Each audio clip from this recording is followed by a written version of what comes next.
Today we're going to talk about the power of sales metrics and how basically, like they say on CSI, the evidence tells the story.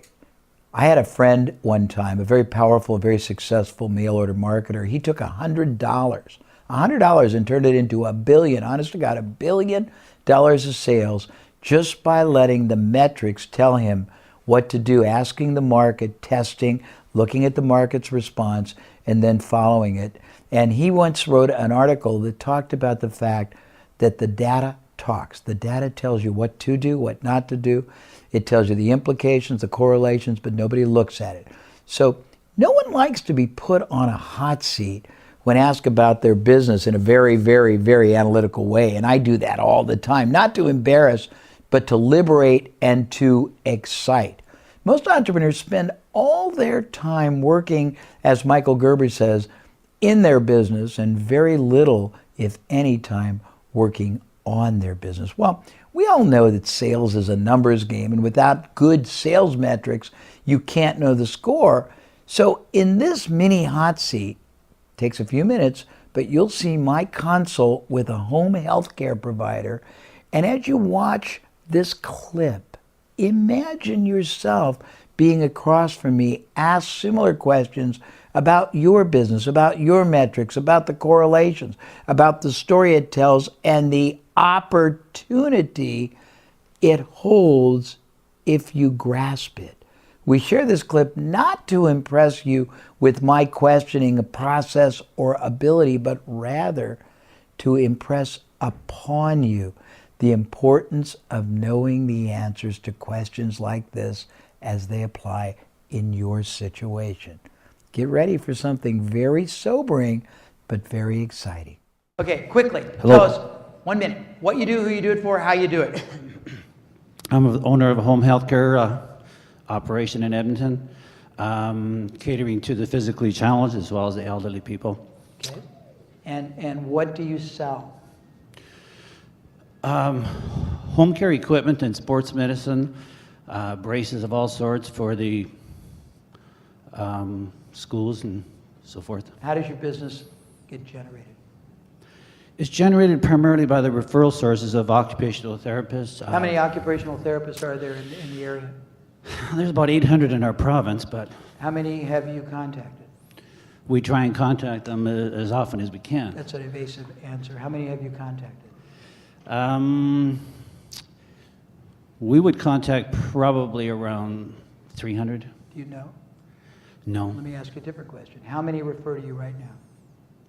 Oh, approximately 200. Okay. Yeah. 200 out of 800, so 600 don't. That's correct. Okay, of the 200, their referrals are not going to be linear, so it's going to be an 80-20 rule. Do you know which ones refer 3 or 4 or 5 times as much as the rest? Yes. Do you spend more time catering to them? We spend as much time catering to, we have a lot of competition in our province as well. Notice the evasiveness of the answer? No, just making a little out as you're reading this little, there are a lot of consultants here. So first thing is you want to know which of those 200 is 3 times as valuable, because that's where you're going to concentrate, number one. That's Number correct. 2, you're going to interact with them and figure out what in the world they do or say or see of you that makes them refer to you and not your competition. Number 3, you're going to see who they know and get them to refer to other occupational therapists you're not getting. And then number 3, who's the we that contacts the occupational therapist? Well, myself as one of the sales. What else do you do besides sell? I do also everything? do everything. And Do how the big is the advertising. business? Well, we actually have 2 stores in our city, so we just opened another 8,000 square foot location. Can I ask roughly what's your volume? It's 4 million. Okay. A little How over. much of your time is spent selling? About probably one day every 2 weeks. Okay. And do you think I need to really take you to the next question, or do you think it's self-evident? Yes. Okay, well then we're done. Need more salespeople. Well, I mean, there's a concept. I've got so much knowledge that I can draw from, but we had at one of our programs a world-class effectiveness coach.